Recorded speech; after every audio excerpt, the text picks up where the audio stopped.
Good morning friends. आज हम बात करेंगे 498 ए पे। दोस्तों मैं आपको बता दूं, सुप्रीम कोर्ट का लैंडमार्क जजमेंट आ चुका है। Achin Gupta versus state of Haryana 2024। बहुत इंपॉर्टेंट वीडियो है, ध्यान से सुने और समझें। अब जो भी 498 ए में फैमिलीज की हरेसमेंट होती है, हस्बैंड्स की हरेसमेंट होती है, अब वो हरेसमेंट सुप्रीम कोर्ट ने बंद कर दी है।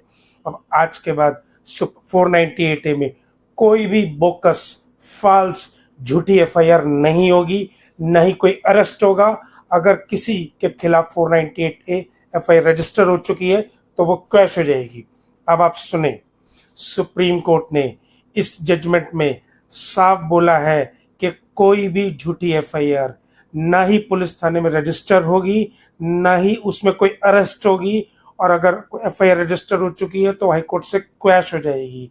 आज अभी तक क्या होता था दोस्तों, ध्यान से सुने। एफआईआर 498 में रजिस्टर्ड हुई, औरतों ने थाने में कंप्लेंट डाली। कंप्लेंट डालने के बाद पुलिस अपनी पावर का इसमें मिसयूज करती थी, वो अननेसेसरी हस्बैंड को टॉर्चर करती थी, अरेस्ट करती थी। जबकि सुप्रीम कोर्ट ने इसमें बोला है कि पुलिस का काम है मीडिएट करें। पूरे हिंदुस्तान में मीडिएशन सेल्स हैं कि फैमिली को जोड़ें, फैमिली को खराब ना करें। ये 498 ए की एफआईआर में अभी तक जो होता था, सुप्रीम कोर्ट ने इसके विपरीत, ऑन द कॉन्ट्रेरी, बिल्कुल उल्टा कर दिया है। इसमें पूरी फैमिलीज को रिलीफ दिया है, बचाव किया है। अभी तक होता क्या, एफआईआर रजिस्टर होती थी, जो माँ बाप के खिलाफ एक्शन होता था, brother in law sister in law के खिलाफ होता था, उनका इसमें कोई रोल नहीं होता था। अननेसेसरी पासपोर्ट सीज हो जाते थे, वो बेचारे कहीं इंडिया से बाहर नहीं जा पाते थे, काम नहीं कर पाते थे। सुप्रीम कोर्ट में इसमें क्लियर कट बोला है, 498 की एफआईआर रजिस्टर्ड होने के बाद एक जो मेंटल एगोनी होती थी, जो मेंटल पेन होता था, उसमें सुप्रीम कोर्ट ने काफी हद तक राहत दी है।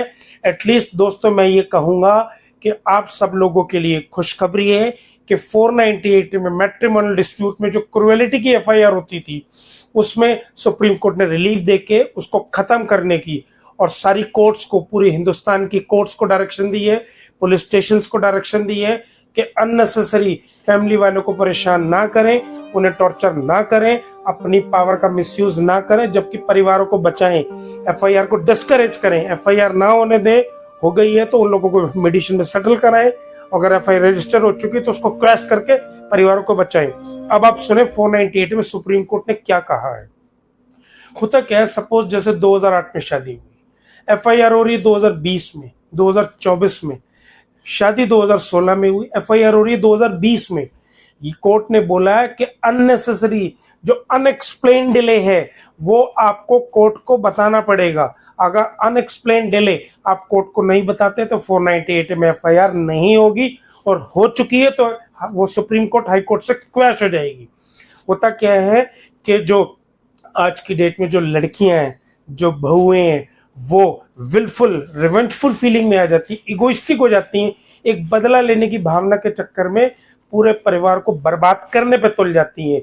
ध्यान रखें दोस्तों, दोबारा सुने, Achin Gupta versus state of Haryana, supreme court 2024। मैं नीचे लिंक में इसका डिस्कशन दे दूंगा, आप जजमेंट पूरी पढ़ सकते हैं। अब सुने सुप्रीम कोर्ट ने क्या कहा है कि कोई, सपोज आपको कोई बहन के साथ कोई क्रुएलिटी होती है, कोई टॉर्चर होती है, उसमें कोई एमएलसी नहीं है, कोई 100 नंबर कॉल नहीं है, अननेसेसरी बस ऐसे ऑर्डिनरी वे में एलिगेशन लगा दिए। सुप्रीम कोर्ट ने इसमें साफ कहा है, स्पेसिफिक एलिगेशन होने चाहिए, स्पेसिफिक इंसिडेंट होने चाहिए, तो ही 498 की एफआईआर रजिस्टर होगी। अदरवाइज 498 की आज के बाद एफआईआर रजिस्टर नहीं होगी। आप हमसे इस बारे में बात कर सकते हैं। स्पेसिफिक एलिगेशन लगाने बहुत ज्यादा जरूरी हैं। इस जजमेंट के बाद मेरे हिसाब से जो फॉल्स एलिगेशंस लगे हुए हैं या जिनकी काउंसिल में कंप्लेंट पेंडिंग है, एफआईआर नहीं होगी, और आसानी से आपको बेल प्रकोर हो जाएगी, मैटर ऑफ राइट, और एफआईआर रजिस्टर हो चुकी है तो क्वैश हो जाएगी। आपको कोई भी जानकारी चाहिए, आप नीचे लिंक में हमसे संपर्क कर सकते हैं। Thank you, thank you, thank you.